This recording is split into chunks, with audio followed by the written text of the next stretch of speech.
in Sam Sharp Square. The party says if it is returned to power, it will cut mortgage rates for civil servants based on their years of service. The JLP leader and Prime Minister, Dr. Andrew Holness, said the program will be called 1 in 5 and 2 in 10.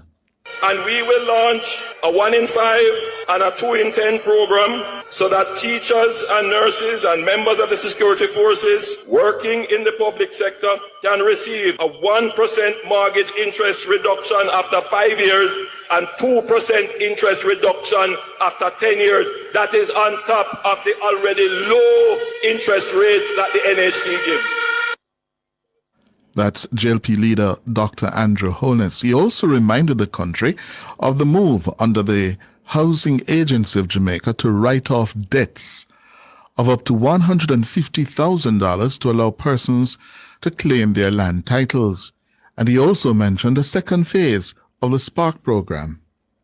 Over 660 roads are being repaired in Jamaica today under the Spark program. It's a $45 billion program. We started out as a road program, now it's a road and water program. We are committing to Spark 2 in the next term of the Jamaica Labour Party, where another 660 roads right across Jamaica will not be patched. They will be totally rehabilitated. Prime Minister Andrew Holness, yes, on the campaign trail last evening. Meanwhile, the opposition leader, Mark Golding, yes, the opposition leader said the next PNP administration will increase the income tax threshold to $3.5 million. He made that announcement in Mandeville. Now I hear the Labourites are talking about adjusting the rate of income tax, but that is going to benefit those who are very, very wealthy more than it will benefit those who are less wealthy, because the rate, once reduced for them, means that they will be paying less tax because they're earning more to begin with. We are going to deal with that matter in a way that benefits those who need it most. Under the PNP government that is to come, we will be increasing the tax threshold so that persons who currently pay tax at 25%, if they're earning up to $3.5 million a year, they will be paying tax at 0%. Under the next PNP government, we'll be raising the threshold to give them a tax-free income. Golding also said the income tax threshold could be raised even more based on how well the economy is performing. And we won't stop there, because as the economy improves and the fiscal space improves, we will raise that tax threshold further and further, because we want money to be in the pockets of those who are struggling right now to make ends meet, so they can consume goods and services and make the economy stronger, make their lives better, and make Jamaica move up, up, up. Mark Golding on the campaign trail last evening in Mandeville. While he and the PNP were in Mandeville, the JLP and Holness were in Montego Bay, where Ricardo Brooks was last evening. Good evening, good morning, Ricardo. Good morning, Cliff. Oh, wake up yet? I am wide awake. How are you? I'm good. Yeah, you sound like you're still in your hotel room. I am. Oh. How was it in Sam Sharp Square yesterday? What were the highlights, you would say? So I think, first of all, it was an electric atmosphere. A very useful, vibrant audience was there for the manifesto launch.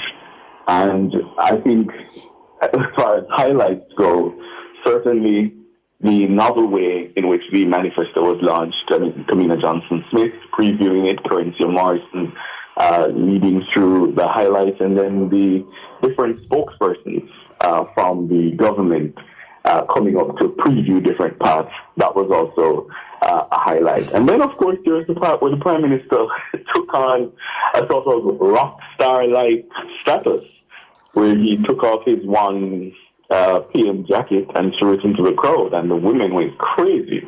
So all in all, a very electric atmosphere, useful audience, vibrant audience. And, the Labourites seem convinced.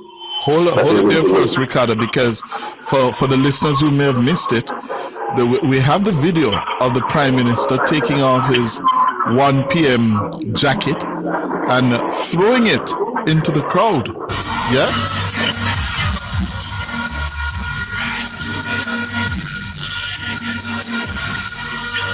So the Prime Minister is about to throw the jacket, yeah, into the crowd, and a section of the crowd, yeah, just loving it, yeah, and then he says, If no be solid as a rock, they just can't stop me now.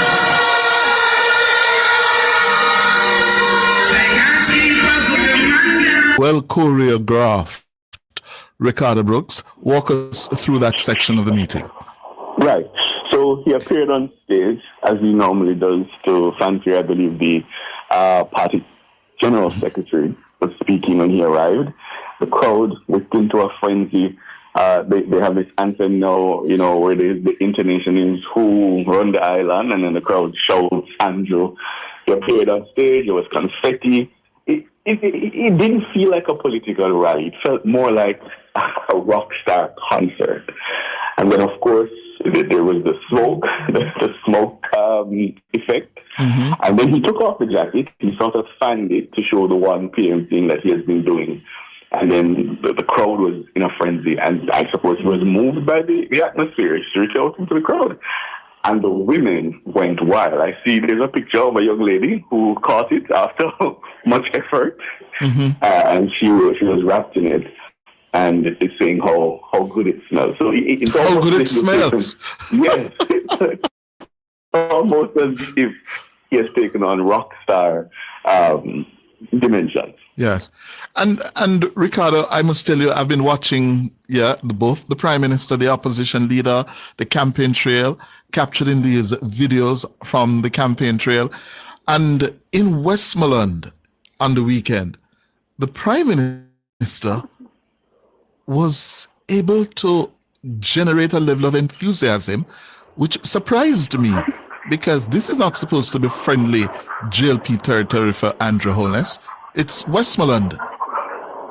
Yes, I saw the videos, and I think it was Darlington and again in the Grill. And White House. And White House. And the first question I asked myself, but wait, where so much labor I come from in Westmoreland? Because growing up, I was told that was perhaps one of the safest parishes for the People's National Party. But I think instructive, though, was the stump speech he was delivering at the different stops in the three constituencies in Westmoreland, mm-hmm. which is that the People's National Party has ignored the parish. I think there was a point when he said, you have been loyal to the PNP and they have not been loyal to you. So it's time now for you to choose loyalty to yourself and to your country. Mm-hmm. And the crowd reacted really well to that.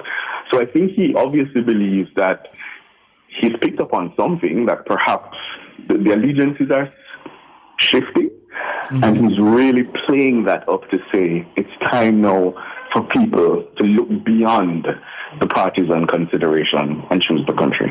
Yeah. Back to Sam Sharp Square. The manifesto highlights the JLP sought to go to Sam Sharp Square to unveil its manifesto. Never before done in Jamaican politics, a political party going into a mass rally in open, to say these are our plans. How did that go over? Did it work? Here is what was surprising to me, how attentive the audience was. Because when it became clear to me that it was really going to be a sort of, we're giving a speech, we're telling you what is in the document, or the three documents, I thought, okay, people are going to lose the energy, people are going to lose interest. Mm-hmm. So the audience was very attentive, paying attention, responding. You could see it on the faces. There was one point, for example, so I was backstage and to the side of the stage, and a young man was giving out, they have these sticks, glow sticks, that glow green. And so he was giving them out. And so a section of the crowd became distracted. And the response from others was, this is not the time to give out those. This is not the time to give out those. People are paying attention. And I thought, okay, that's interesting. Because, usually when you go to these rallies, people want all the kind of paraphernalia. They want the hats, they want the shirts, they want the glow sticks. That's keepsakes.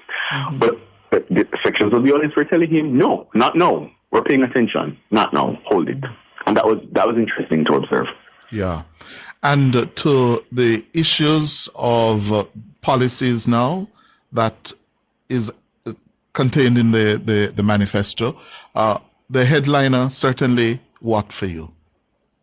I think the income tax, lowering the income tax rate to that base rate of 15%, that grabbed my attention. I'm a grandma's boy, Cliff, so obviously anything for the seniors will also grab my attention. I think it's up to $6 million in total income. They say that you're going to pay, the seniors are going to pay no income tax. The proposal on childcare, I think, is also attractive. I don't think we've given enough attention in this country to how, having children and having to juggle multiple obligations sometimes makes it difficult for our women. So I think that's significant. I think it's up to level 5 to heart. Don't quote me on that because I'm still reading. It's a very hefty document and very hefty proposals. But so far, those are the things that have captured my attention. Obviously, we're not going to be in a political dogfight because the People's National Party is saying, hey, we're going to lift the threshold to $3.5 million, which they estimate to be about $35,000 in the pockets of Jamaicans. Obviously, there are questions about the credibility of that proposal. And I say that in light of the fact that last year, Mr. Golding proposed $3 million. He kind of walked it back. And then we heard it was under review. And then I see an interview that he did on Television Jamaica where he sort of said, well, only 200,000 people will benefit. And so, maybe it wasn't the best proposal is what I understood him to be saying. And now here we are with 3.5. So in the last week of this campaign, we have been given very, very weighty issues to weigh as an electorate. And it is now for the Jamaican people to decide. I think it really just now comes down to a matter of credibility and execution. Who do you believe and who do you think can execute? Yeah. And in terms of the PNP and the JLP's tax proposals, we're going to be delving into them in greater detail this afternoon and subsequent programs on Nationwide at 5. Let me take you to one of the pullouts from the JLP manifesto. They have a pullout on education, for example. Yeah? And there's a part in that where they speak to the boys, paying attention to boys in particular. Yeah, that boys we have been leaving the boys behind. The system has seen the boys struggling, and they're going to move towards correcting that. It says here, transformed education for our boys. We recognize that closing the gender gap in education also means confronting the unique challenges faced by our boys in the school system.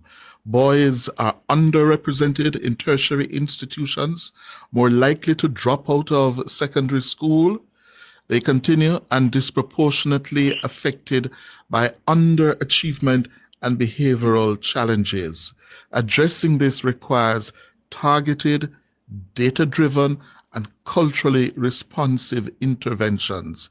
We will therefore implement a national boys' education strategy designed to improve learning outcomes, boost engagement, and strengthen life pathways for boys.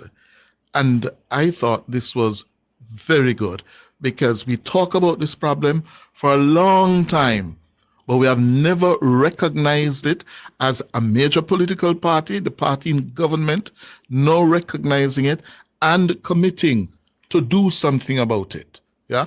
And you see an attempt here that somebody is thinking about some real life problems in the country and beginning to outline a way forward. We have to hold them accountable to see that these are just not good things to talk and put down on paper, but they're going to follow through if they make it into a third term.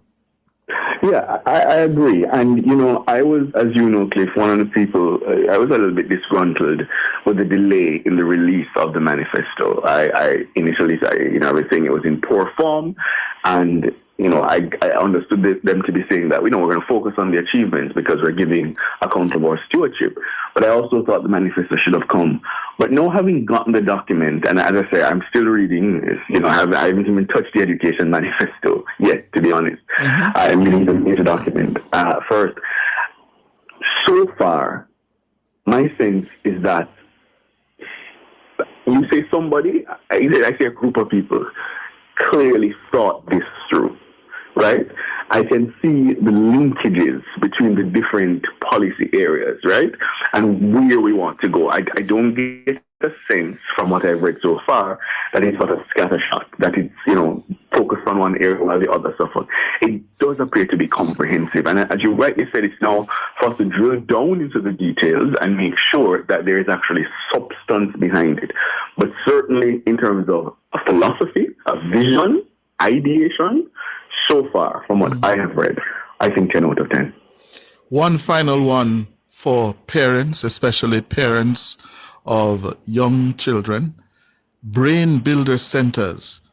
The Labour Party is promising, quote, we will establish 28 brain builder centers across all 7 educational regions to provide free, hands-on, stimulating daycare that supports child development.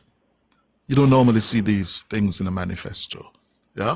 And I think one of the features of this manifesto is the fact that somebody is thinking beyond the heavy issues of the economy, crime, and by the way, Ricardo Brooks.